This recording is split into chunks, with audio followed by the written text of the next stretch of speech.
Here we are, 10 day in Melbourne, and well, now we have the names of the semi-finalists, men's and women, and we have also Richard Evans, old friend and colleague. I'm not in the semi-final. No, you're not, No. but you always make the final here. Yes, you never, we never lose before. Eh? That's true. The only one who stay until the end. That's it. I mean, this is, okay, in the women's draw we have one name which wasn't expected, Mertens, because Halep and Kerber we know, Martens and Wozniacki, well, Martens is not that known. In the men's, instead we have Cilic Edmund is one way, and Federer Chung. Well, you are British, I guess you are happy because Edmund is there. Did you expect that? Not the semi-finals. I was hoping he'd play well. I mean, I wasn't sure he was going to beat Kevin Anderson in the first round, and he did so from 2 sets to 1 down. And he won 2 of his matches from 2 sets to 1 down, and 2-love down in a break in another. And then going on to beat Grigor Dimitrov was really quite a spectacular effort, really.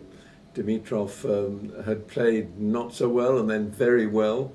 And Edmund didn't really let him get into his stride. Edmund's really impressed me for his temperament. Yeah. He's very calm young man, and he seems to accept whatever you throw at him. People are saying, oh, the heat, isn't it terrible? He said, I'm a sportsman, I've got to take whatever I have to play in. And so that's going to take him a long way. He is 23 years old, recently became 28th of January. And does he remind you a little bit Jim Courier? Because, I mean, red hair, same kind of skin, that forehand, I mean, Courier was playing baseball, he plays cricket, so and there are some similarities. Yeah, that's a good point. Yes, I think there are, and that forehand is a weapon. Yeah. And he can also come up with some backhands occasionally, not as consistent and not as quite as powerful, but the forehand is going to take him a long way. And I think he'll... I was saying before that he's certain to make the top 20 in the world. Now I think there's no reason why he shouldn't make the top 10. And anyway, I'm biased in all this because he lives in Beverley, in Yorkshire, and that's where my father was born. Oh well, then So, is he going to create problems to Cilic, you think, or Cilic is well, you know, Cilic has been runner-up in Wimbledon, he won U.S. Open, he has more experience, he has played out the semi-finals, so I mean. Cilic is the clear favourite, but we're in a tournament that seems to, you know, not go by the laws of probability. And so I think he's got a chance. I mean, Cilic could just hit him off the court maybe, but I think Edmund has a chance. And what about Chung playing Federer? Because we saw Chung in Milan for the next gen. He won the tournament where everybody was talking about Shapovalov, Rublev, and who won it? Chung. Yeah. So he's extraordinary. I mean, I think he's almost certain to go on and win a Grand Slam or several Grand Slams. I mean, he's going to be around for a long time because he's very young and very strong and seems to have a very good head on his shoulders. And I think he could worry Federer. Well, I think so too, even if for him is the first semi-final. For Federer is number 43. I mean, can you imagine? And Federer said tonight, just a few minutes ago, I remember when in 2003 I made my first semi-final.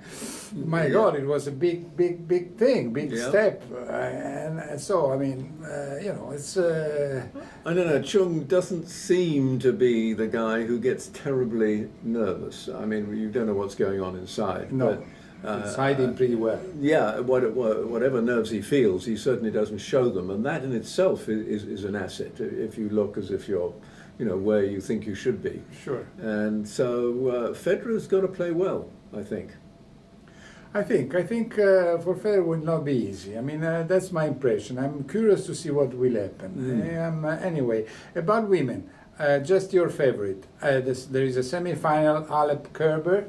And somebody says that Halep, sooner or later she should win a slam, but she never does it. Until now she has done it, she has not done it. Kerber has won it here. I think that's a huge advantage. I think there's so much less pressure on Kerber because she's won 2 Grand Slams. Yeah. And Halep is desperate to make the breakthrough. And Kerber, after a terrible year, where I don't know where she went, but she wasn't on court mentally, she's run back into her top form. I mean, she just completely overwhelmed Madison Keys, and I think she's the favourite for the tournament. You think she's the favorite? Well, we'll see. I just think that Halep had to save match points. Wozniacki had to save match points, and Kerber is coming a long way. And so, I mean, Well, the only one I don't think she will win is Martins, but then you never know. You never know. She might be the one who bursts through. But, I mean, Wozniacki's win against Fett, was it?